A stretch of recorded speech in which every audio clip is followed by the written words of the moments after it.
महाराष्ट्रातल्या कृषी वीज पंपांची 48,000 कोटीची थकबाकी असल्याचा नवा शोध देवाभाऊंनी लावलेला आहे. हा एक मोठा घोटाळा आहे. याचं कारण गेली अनेक वर्ष महाराष्ट्राचं ऊर्जा खातं आणि त्या ऊर्जा खात्याच्या अंतर्गत येणारे महापारेषण असेल, महाजनको असेल, महानिर्मिती असेल, या सगळ्या कंपन्या त्यांच्याच नेतृत्वाखाली काम करताना दिसत आहेत. आणि ही जी थकबाकी आहे, ही थकबाकी म्हणजे इतर क्षेत्रामध्ये जी काय विजेची चोरी होते त्या वीज चोरीचा हिशेब लागत नाही, शेतकऱ्याच्या नावावर टाका, अशा पद्धतीचा हा सगळा हिशोब आहे. कारण शेतकऱ्याला हॉर्स पॉवरवर म्हणजे अंदाजानं वीज दिली जाते. म्हणजे जे इतर वापरत नाहीत ती उरलेली सगळी वीज शेतकऱ्याच्या नावावर टाकायची, चोऱ्या सगळ्या शेतकऱ्यांच्या नावावर खपवायच्या आणि शेतकऱ्यांनी एवढी एवढी वीज वापरली असं रेकॉर्ड तयार करायचं, असं गेली अनेक वर्ष चालू आहे. देवाभाऊ जेव्हा महाराष्ट्राचे उपमुख्यमंत्री होते, ऊर्जा खातं त्याही वेळा त्यांच्याकडेच होतं. मी एकदा त्यांना भेटलेलो होतो आणि त्यांना विनंती केली की आमचे शेतकऱ्यांची काही थोडीफार त्यावेळी दुष्काळ सदृश परिस्थिती होती, थोड्याफार थकबाकी राहिल्या आहेत, विशेषतः मराठवाड्यातल्या आणि विदर्भातल्या. कारण पश्चिम महाराष्ट्रातल्या लिफ्ट योजना असतील किंवा पश्चिम महाराष्ट्रातला बागायतदार शेतकरी असेल किंवा उत्तर महाराष्ट्रातला नाशिक नगरचा शेतकरी असेल, त्यांना नियमित वीज बिल भरावंच लागतं. पण बाकीचे जे थकबाकीदार आहेत त्यांना एकदा काहीतरी योजना आणा सवलतीच्या दरामध्ये. यापूर्वीच्या सरकारने ज्या पद्धतीनं वीज बिलं संपून टाकलेली होती तशी एक योजना आणायची विनंती करायला मी गेलेलो होतो.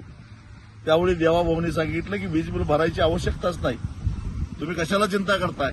मी त्यांना सांगितलं की वीज बिल नाही भरलं तर महावितरण 18% व्याजानं त्याच्यावर व्याज आकारणी करते आणि परत चक्रवाढ व्याजानं ते सगळं वसूल करतात.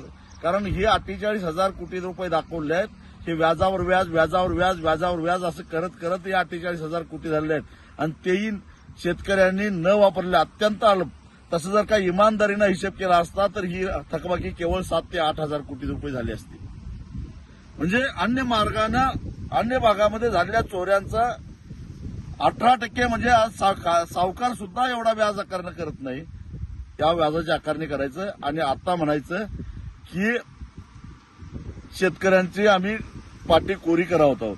मुळामध्ये शेतकऱ्याच्या पाठीवर तुमच्या घाणेरड्या खडून तुम्हीच लिहिलेलं आहे, तुम्हीच घाण केलेली आहे. आणि त्यामुळं शेतकऱ्याची पाटी स्वच्छ करून द्यायची जबाबदारी तुमची आहेच, पण नाव शेतकऱ्यावर घालू नका. कारण अनेक घोटाळे, जसं 40-42 हजार कोटीचा शक्तीपीठ महामार्ग 1,10,000 कोटीला करायचा आणि त्यातनं पैसे काढायचे, त्याच पद्धतीनं शेतकऱ्यांचे 48,000 कोटी रुपये माफ केले असं सांगायचं आणि त्याच्यामध्ये सगळ्या अडजस्टमेंट करायच्या. याची पहिल्यांदा चौकशी झाली पाहिजे अशी माझी मागणी आहे. 2 वर्ष झालं सरकारनं 7.5 HP पर्यंतची वीज मोफत केलेली आहे आणि ही जी थकबाकी देवाभाऊ म्हणतात ती त्याच्या आधीची व्याजावर व्याज, व्याजावर व्याज, व्याजावर व्याज वाढत चाललेली. ही पाटी कोरी करताय म्हणजे शेतकऱ्यावर काही उपकार करत नाही. या अडजस्टमेंटची खरं तर चौकशी व्हायला पाहिजे.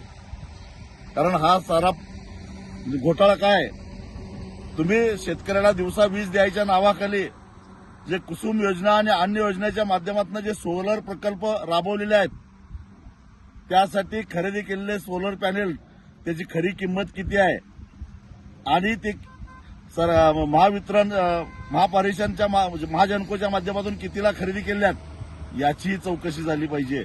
आणि ही सगळी चौकशी झाली तर ज्या 70,000 कोटीच्या सिंचन घोटाळ्याचा गाजावाजा करून देवाभाऊंनी 2014 साली सत्ता हस्तगत केली, त्याच्यापेक्षाही मोठा घोटाळा बाहेर आल्याशिवाय राहणार नाही.